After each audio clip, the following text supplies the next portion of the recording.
Number 3, remember we spoke earlier, my friend, about the cultural values when you see your uncle and you grow up and you learn things from being very young. Well, what role do values play in understanding the world? Positive said, well, I can study something value-free. Think, how often can you really study something value-free? It's hard, isn't it? It's very good. And so the other school tells you that values mediate and shape what is understood. And so, whereas once upon a time the positive approach seemed so easy, when we think about it, we realize, wait a minute, it's not so easy. There are other ways to look at it that might be better. So, something to think about. Number 4, are causal linkages possible? Well, the positives tell us that an event comes before another event. And so, if I trip on my shoelace and then I fall, the causal variable of why I fell is because I fell as a result of falling on tripping on the shoelace. However, if somebody has a shoelace and they don't trip on it, and they have a heart attack, and they fall, and they die, can you say the guy died because he had his shoelace not tied? It's a coincidence. It's not because the shoelace came off first, therefore he died. But sometimes he can fall on it. And so, events shape each other. And you can have multi-directional relationships. It's not because something happened first that it caused the second thing. Sometimes something happens before, and something else happens that's completely unrelated to it. Number 5, what's the possibility of generalization? And that's very important when you submit to a journal, because journals want generalizations. You can write a beautiful story about this is the store on the corner of the street, and they did this and they succeeded very well. So what? Is it an exception? Is everybody doing like that? Is it a guarantee to success? If all you're doing is telling us the story, that's not academic research, that's journalism. And that's very good. You can put it in the Singapore Times, you can put it in the New York newspaper, you can put it in the Toronto newspaper, but it doesn't go in the journal. So I'm not saying it's bad, I'm just saying that an academic journal is not a good match for something that's not academic and scholarly in nature. So that's something to think about. So, IJESB is extremely well ranked because it accepts 5% of the submissions. In other words, 95% of the submissions are rejected. And that's how it's well ranked. It publishes 96 papers a year. That's 5%. Imagine if we published 100%. Then it wouldn't be serious anymore. The reason it's respected is because it's selected. So I spend a lot of time writing to people and explaining to them, you know, you got a really good story, but it doesn't fit in the journal. And sometimes somebody says to me, is it because you don't like Canada that you don't accept my paper? Is it because you don't like, well, it's not a matter of liking or not liking. It's a matter that some things will fit and some things will not fit. If the shoe is made in China and it doesn't fit me, it's not because I don't like China, it's because I don't like a shoe that's too small. If the shoe that's made in Ghana is bigger, then I buy the shoe that fits me. Doesn't mean I like Ghana more than China, it means I like the shoe that fits me. But people will invent a story that, you prefer Ghana than China because you bought their shoe. Well, no, I would buy anybody's shoe as long as it fit me. And it's the fit that's the most important. So always try to remember the analogy of the shoe and if it fits. And many journal editors will have a hard time sometimes convincing you you have a really good paper, but it's not a good fit. And they don't dislike you. It's just the fit isn't right. You like me? Imagine I give you some shoes that are the wrong size. Will you wear them? Why? I'm a nice guy. You see, the fit is very important. So, the positivists tell us that explanations from one time and place can be generalized to other times and places. And sometimes they can, if we use the right terms. If we say that the more friends you have, the more business you have, well, maybe in New York, yes, but not in a small town. The other school tells us that only tentative explanations for one time and place are possible. So you have a section in your paper that speaks of limitations. Limitations. This works very well for JB, but in Singapore it's different because Singapore has different laws, etc., etc., etc. Number 6, what does research contribute to knowledge? The positives tell us that generally it's a proof of propositions. So your paper is, you have hypotheses, and you test the hypotheses. And sometimes you think, gee, this is really boring to write this. Is that right? And sometimes it's really boring to test it. And sometimes it's really boring when you have to proofread it. Am I right? And sometimes the reviewer finds this also very boring. So if you find it boring and you wrote it, imagine the reviewer who has to read it who's not even paid to do that. So often I get a reviewer writes to me and says, hi, thank you for having me to be reviewer. I read until page 3 and I fell asleep. So please reject it. Other times I get, thank you for, I tried to review it, but I don't understand it. You have people, they'll write something in Burmese or something, and they translate word for word on some program, and the syntax is something that you completely don't understand. You know, me, small English, you understand. It means I don't speak English very well. But sometimes you get a combination of words. If frog, tree big. By the end of page 4, you wonder, is this a business journal? Now, don't forget, sometimes the reviewer doesn't speak English as their native tongue. So if you do something with a lot of errors in it, you're going to frustrate the hell out of them. I'll give you an example. When I was a student, we had compulsory courses to take. One of the compulsory courses was called marketing. We used a book called Marketing in Canada. It was written by my teacher, whose name was Michel Laroche. And half the class thought this is a fantastic book. And half the class thought this is a terrible book. And half the class failed.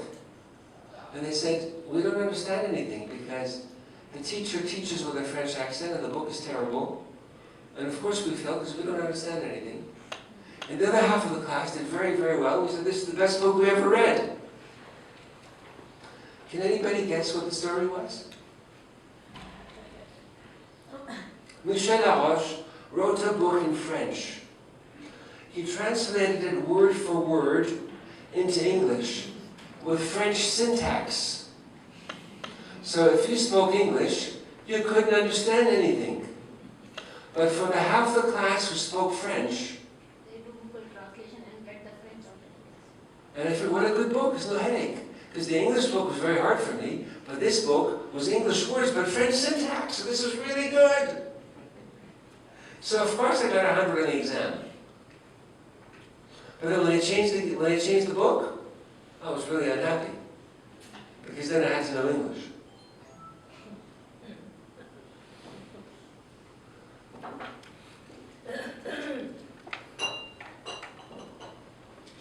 So, what does research contribute to knowledge? I think you got the point.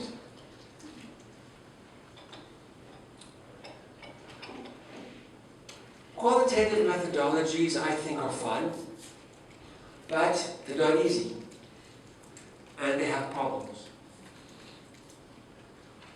They're limited in scope, they take a lot of time, a lot of patience. Generalizability is compromised. They're extremely labor-intensive. It's not SPSS. It's listening to tapes for hours and typing for hours and hours and hours. If you say, hi, I have a study, I got 64,000 questionnaires to send, I want some money, it's going to take a week to do, you get the money. If you say, hi, I want to go sit in Lesotho for a year to watch how, as a funder, you think twice. Do I want to give this money to go sit somewhere for a long time for that? So funding is a challenge. And the human person is the primary collection tool, and so there's an issue with subjectivity. And again, culture is important. What you were saying about culture? Because in my family, we have a plate of rice, and you eat every rice on the plate. If you don't eat it, it's a lack of respect. It shows you're not a good cook. It's a lack of appreciation. It's wasteful. It's snobism, and it's not nice. One time I went to a family, and they said to me, "You finished your food. You must be very hungry."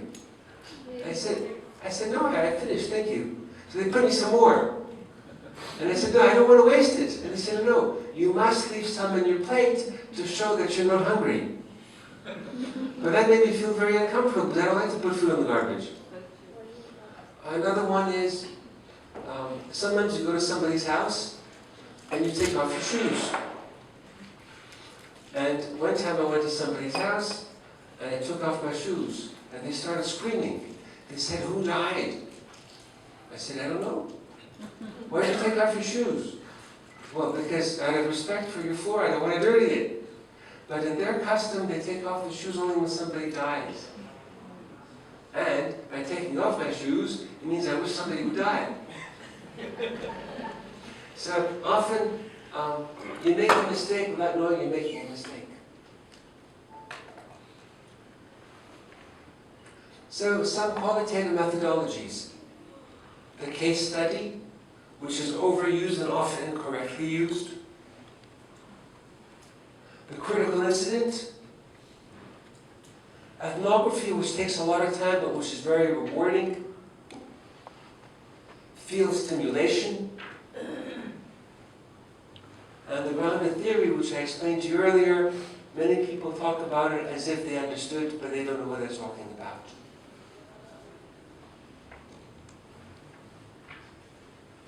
What's a case study? Have you read Robert Yin? Have you heard of Robert Yin? Okay, well, don't do a case study until you do. Robert Yin, very important in case studies. Robert? Yin, Y-I-N. Robert Yin tells us that a case study is a detailed investigation of a social unit, which could be an entrepreneur or a firm or family business or a big corporation. Could be one airline, could be an alliance of airlines.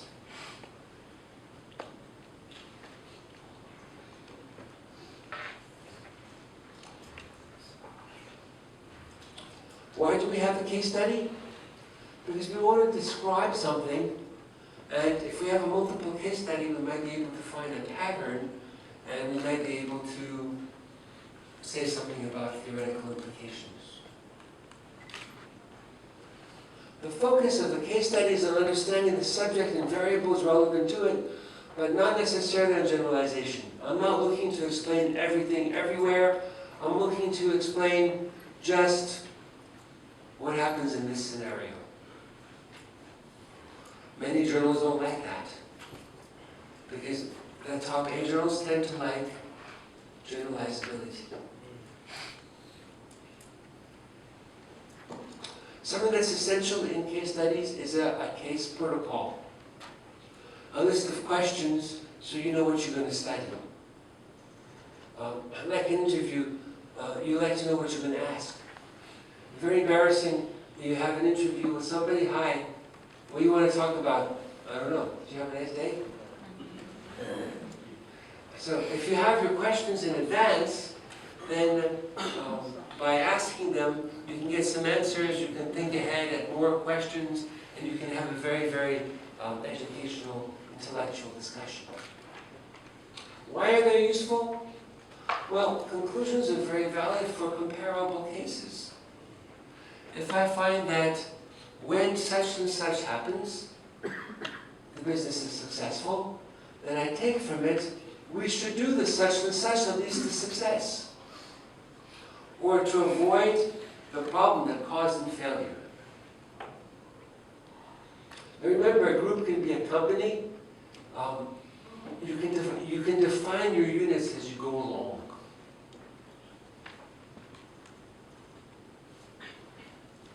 The critical incidence technique, which I mentioned earlier, very, very under-researched in journals, extremely exciting. It's a methodology that obtains a record of specific behaviors from those best in the position to make necessary observations and evaluations from it. So,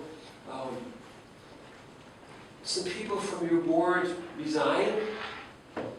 That's a critical incident. And you get the information from people who are very close to it, and you try to find out, why did so many people resign? What are we trying to get to? So the focus is a critical incident, but what does it mean?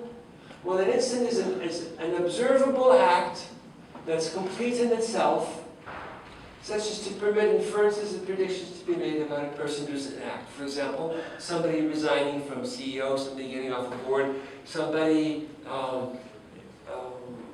organizing some embezzlement in the company or in the government. Something that you can actually see is critical because it's visible and identifiable. To be critical, the incident must occur in a situation where the purpose of the act seems fairly clear to the observer and where its consequences are sufficiently definite to leave little doubt about its effects. So the dependent variable is very important.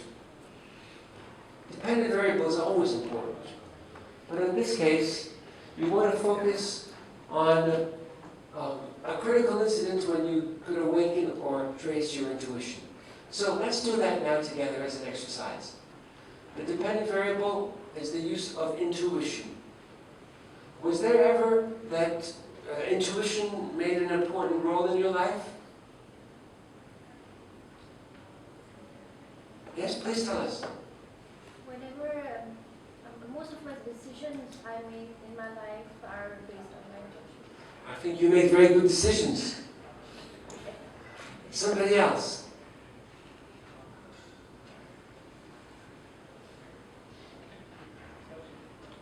Yes, please.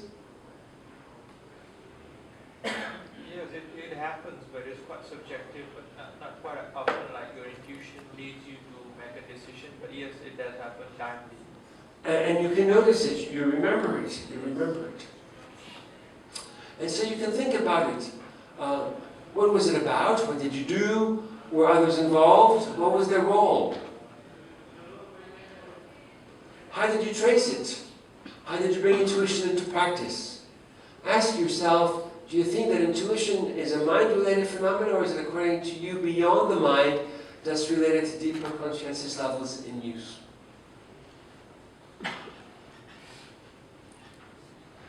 My favorite is ethnography. Ethnography involves living with people, eating with people, listening to people, and being one of them. Not, I come, hi, can you tell me about your company? But rather, I like to work in your company so I can see what's going on. I had a professor